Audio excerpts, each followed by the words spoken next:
안녕하세요. 이슈 이스타 시간입니다. 도널드 트럼프 전 대통령이 다시 한번 공화당 상원 원내대표 미치 맥코넬의 사임을 요구했습니다.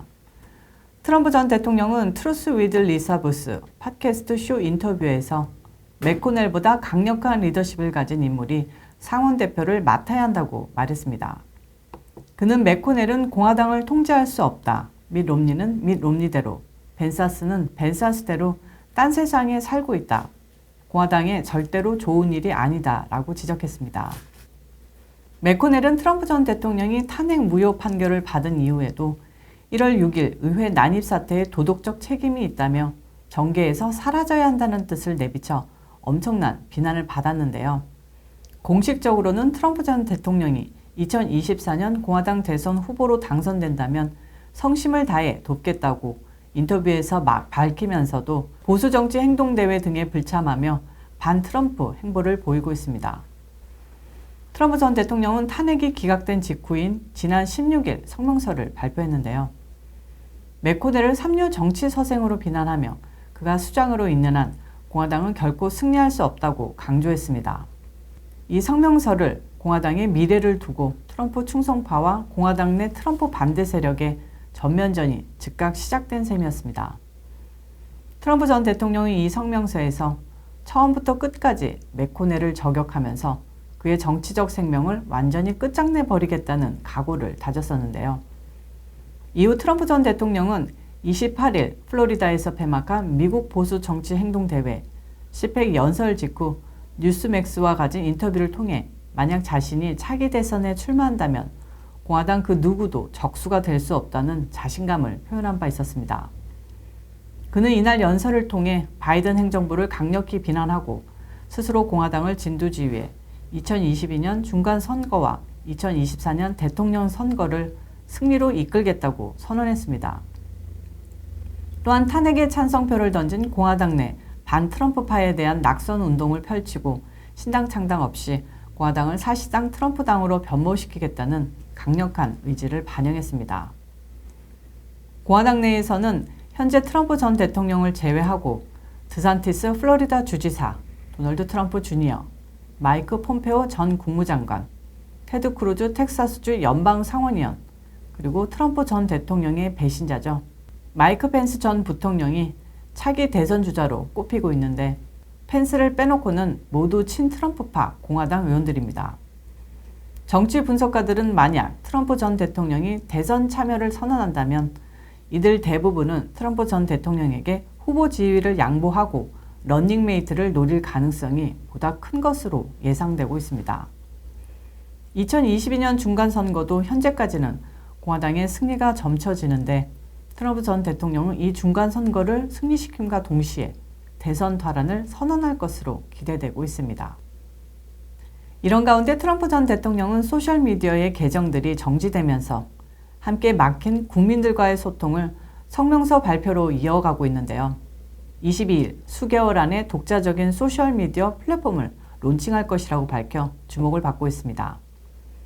트럼프 전 대통령은 팟캐스트 인터뷰에서 성명으로도 국민들과 충분히 품위 있고 광범위하게 소통을 하고 있지만 앞으로 곧 새로운 소셜미디어 플랫폼으로 국민 여러분들과 만날 수 있을 것이라고 밝혔습니다. 또 제이스 밀러 수석 고문 역시 21일 폭스뉴스에 출연해 2-3개월 안에 새로운 소셜미디어 플랫폼을 발표할 것이라고 말해 기대감을 증폭시키고 있습니다.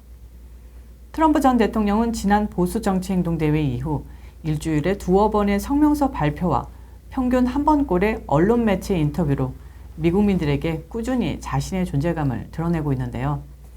퇴임한 이후에도 이렇게 영향력을 이어가는 대통령이 미국에 있었나 싶기도 합니다. 엊그제 바이든 대통령의 안쓰러운 모습을 보니 다시 한번 그의 공백을 느끼게 됩니다. 자, 벌써부터 바이든이 건강상의 이유로 사임한다면 부통령인 카밀라 해리스가 대통령직을 계승할 것이라고 걱정하는 분들이 많으신데요. 일단 한번 대통령직을 맡으면 그 이후는 어떻게 되는지, 바로 특별선거가 열려 새로운 대통령을 뽑는지 아니면 언제까지 해리스가 미국을 주무를 수 있는지에 대해 간혹 모르시는 분들이 있을 것 같아서 살펴봤습니다. 1967년 통과된 제25차 개정헌법의 2항 1절에 따르면 부통령은 대통령직의 직접적 계승자입니다. 만약 대통령이 사망하거나 하야하거나 탄핵당한 경우 부통령이 대통령이 되는데요. 25차 개정 헌법은 또한 대통령이 외과 수술을 받거나 정신적으로 불안정한 상황일 때처럼 일시적으로 직위 수행이 불가능해 부통령이 대통령직을 승계할 경우 공석이 된 부통령직을 대통령이 맡고 의회가 이를 승인하도록 하고 있습니다. 한마디로 스위치를 하는 거죠. 그리고 부통령이 대통령이 남긴 나머지 임기를 채우게 됩니다. 그러니까 바이든이 1년만 재임하고 물러나게 된다면 해리스가 나머지 3년 동안 미국의 대통령직을 수행하게 되는 겁니다. 그리고 한 가지 더 짚어볼 게 있는데요. 지난 금요일 영상을 올리고 난 후에 댓글을 통해서 바이든이 올라타려던 비행기가 대통령 전용기 에어포스1이 아닌 가짜 에어포스1이라고 이야기하신 분들이 많아서 다시 한번 설명드리려고 합니다. 소셜미디어에 조 바이든이 진짜 미국 대통령이 아니라는 증거로 바이든이 타는 에어포스1이 B747 기종이 아닌 훨씬 작은 여객기의 겉모습만 에어포스1과 똑같이 덧칠한 중형 비행기라고 올린 사진이 떠돌고 있는데요. 맞는 이야기일 수도 있고 틀린 이야기일 수도 있겠습니다. 보통 미국민들이 생각하는 에어포스1은 보잉사의 장거리 대형 여객기 B747을 베이스로 만든 대통령 전용기 BC-25A입니다.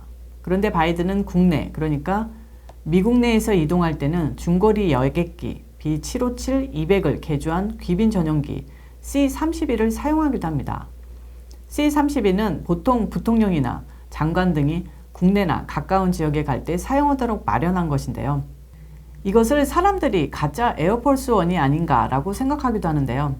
그러니까 일부에서는 대통령 전용기 에어포스1을 못하는 게 맞는 것 아니냐고 할 수도 있는데 사실 에어포스1이라고 하는 호칭은 대통령이 탑승한 항공기에 무조건 붙는 호출부호, 즉 콜사인입니다. 만약 미국 대통령이 민간 여객기에 탄다면 그 여객기가 에어포스1이 되는 겁니다. 어느 날 갑자기 바이든이 대한항공 여객기를 타고 이동해야 하는 일이 벌어진다면 대한항공기 여객기가 에어포스1이 되는 거죠. 언론 보도에 따르면 실제로 도널드 트럼프 전 대통령도 2018년 8월 뉴욕에 갈 때 C-32를 이용한 바 있었습니다. 오늘 이슈 이슈다는 여기까지입니다. 시청해주셔서 감사합니다. 오늘도 잊지 마시고 영상이 좋으셨다면 구독과 좋아요, 알림 설정까지 꾹꾹꾹 눌러주시고요. 광고 영상도 끝까지 시청해주시면 더욱 감사하겠습니다.